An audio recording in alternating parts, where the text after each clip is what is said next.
Yo tout le monde, salut. Alors là pour information, ceux qui se demandent que je suis en train de faire, c'est des frites maison. Alors bien sûr, on n'a pas le droit de montrer ici, on n'a pas le droit de montrer ça. Là je m'en fous, je suis pas en live, donc je vais pouvoir montrer comme ça directement. Je suis en live, j'ai pas le droit de montrer ça hein, déjà. Donc, bon. Alors oui, moi je fais les frites à la main, je fais comme ça directement. Alors les frites que je suis en train de faire, c'est ce qu'on appelle des frites façon de bistrot. Tout simplement parce qu'on les fait à la main. Les frites le bistrot, c'est tout simplement qu'on n'épluche pas les patates. Comme vous pouvez voir, il y a encore la peau. C'est pour ça qu'on appelle ça des frites le bistrot. Alors après, bien sûr, il faut avoir un couteau bien affûté, mais il faut aussi faire gaffe à ne pas se faire couper les doigts. Alors, personne pas habile avec un couteau, ne le faites pas. Il n'y a que les aguerris et habiles avec un couteau qui font. Alors, bien sûr, je passe avec le couteau, on va pas planter son voisin ou autre. Au moment, en l'occurrence, j'ai personne à côté de moi, donc je risque de planter personne, mais quand même, ce n'est pas à faire. Alors oui, il a tellement fait bon aujourd'hui que j'ai ouvert les fenêtres. J'étais assez étonné. Plus de 20 degrés dans la baraque. Sans mettre le chauffage, c'est bien. Voilà, je suis sorti tout à l'heure dehors, il y a un petit vent frais là qui commence à arriver. Mais en choix, ça va.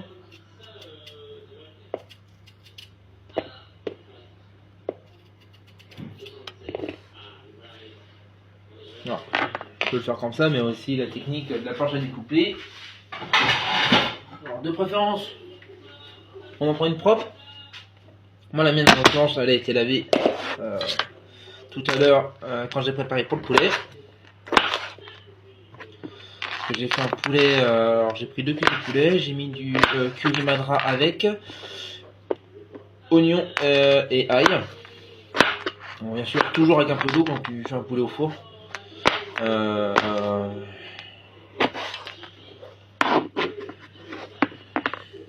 Bon, même si c'est que des cuisses de poulet, quand t'es seul ou que t'es deux, un poulet entier c'est un peu trop. Me laisser le poulet entier pour les familles nombreuses. Il y a un peu plus à manger dessus.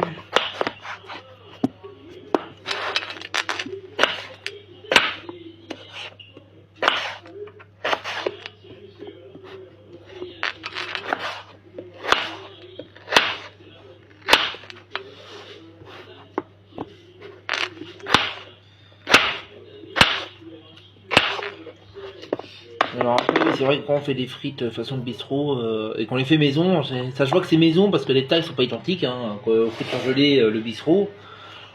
Parce que les frites surgelées, le bistrot, j'en avais des comme ça, hein, mais c'est pas la même taille. Hein, prenez les miennes et vous prenez celles que vous achetez au commerce, c'est pas les mêmes, hein, je vous le dis.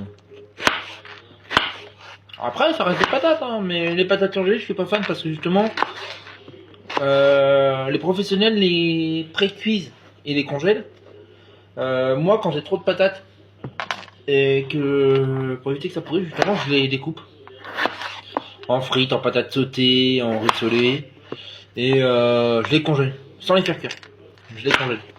Il y a certains aliments comme les petits pois, les haricots verts, qui sont pas forcément cuits, qui sont congelés crus.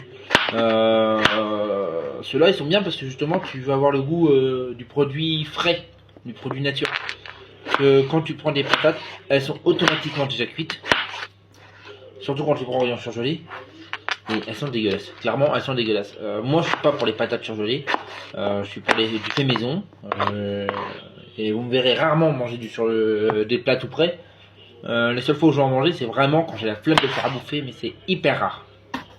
Généralement, je fais que du fait maison. Ou quand je suis malade, ou là, oui, en effet, j'ai pas forcément la motivation et l'envie de faire à bouffer quand t'es malade, c'est un peu logique.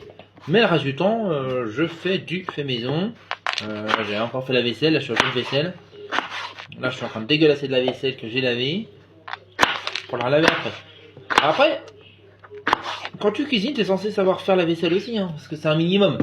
Tu fais à manger, t'es censé nettoyer ce que tu salis. Ce qui est logique, c'est pas à ton voisin, c'est pas à ta mère, à ta soeur, à ta tante de faire le ménage à ta place, ni à ton frère. Tu salis, tu laves. Bon, c'est à personne d'autre de ramasser tes conneries en fait. Bah, quand tu fais à manger, c'est pareil. Tu te coupes, c'est normal, c'est le métier qui rentre, surtout quand tu te coupes en cuisine. Quand tu bosses en toiture, bah, tu te cloues, bon, bah, c'est le métier qui rentre aussi, hein, j'ai envie de te dire. En fonction du métier dans lequel tu bosses, y a toujours un des trucs où c'est le métier qui rentre. Bah, tu te coupes avec un cutter, bon, bah, ça, c'est en l'occurrence en manutention, bah, c'est le métier qui rentre aussi. Il y a que ceux qui font rien, qui font pas de bêtises. Et c'est un fait. Mais justement, ceux qui font rien et qui font pas de bêtises, la plupart du temps, c'est des feignasses. Excusez-moi, messieurs, dames. De le dire clairement et de le penser clairement. Hop.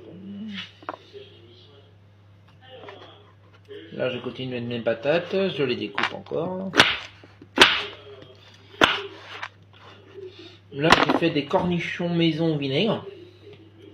Alors, je vais vous le montrer, hein, vinaigre au miel, avec des cornichons maison dedans. Ouais, ça aura un imbibé, là, il y en a pour 3 semaines, un mois. Ça a été fait la semaine dernière. On est le 6 aujourd'hui, donc ça fait plus poil une semaine. Parce que j'ai fait le mois dernier, exactement la dernière semaine du mois dernier. Oui, de tête, je l'ai fait un jeudi. Donc ça fait plus poil une semaine.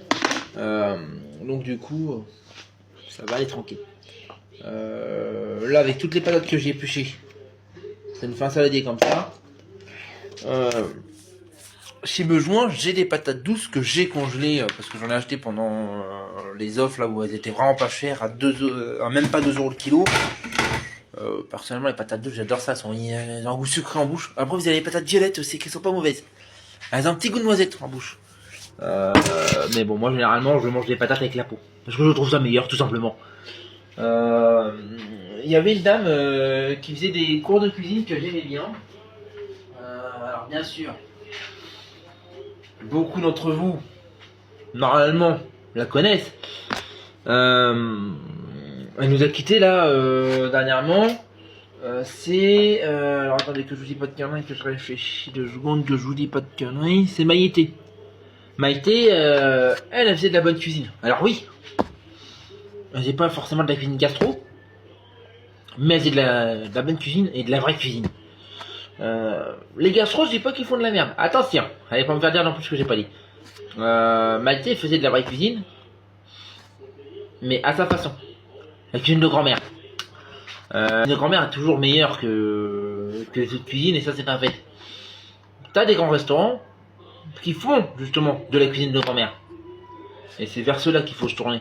C'est pas vers les fast-food ou autres. Vous voulez aller manger au McDo, et quelques jours après, faites-vous votre hamburger maison. Alors oui, certes, votre hamburger, financièrement, vous allez payer un peu plus cher. Il y a le steak à payer, il y a le fromage et tout ce que vous voulez mettre dessus. Forcément, vous allez payer un peu plus cher. Forcément. Mais, il sera meilleur. Tout simplement. Alors, vaut mieux payer plus cher et manger de la bonne gamme que aller chez quel que soit le fast-food et bouffer clairement de la merde. Alors oui, c'est vrai que quand on est pressé, qu'on veut manger un truc sur le pouce, c'est bien. Mais faut pas en manger tous les 4 matins. Je dis ça, je dis rien. Donc là, je vais commencer. J'ai fait chauffer mon huile. Alors mon huile, entre parenthèses, c'est de la graisse de bœuf. Donc j'ai fait chauffer la graisse de bœuf déjà tout à l'heure. Là, c'est la dernière cuisson avec cette graisse-là, parce qu'il va falloir que je la change. Donc du coup, j'en ai profité vu qu'il fallait que je la chauffe pour faire une dernière tournée de patates dedans. Et par la suite, il faut que je trouve un récipient où la mettre pour la virer. Sachant que je n'ai pas de récipient. Donc du coup, il va falloir que je trouve un récipient, une carré comme ça pour la vider, pour la virer. Sans que ça m'abîme le reste de ce que je veux faire. La graisse de bœuf, c'est au bout de temps de cuisson qu'elle est plus bonne.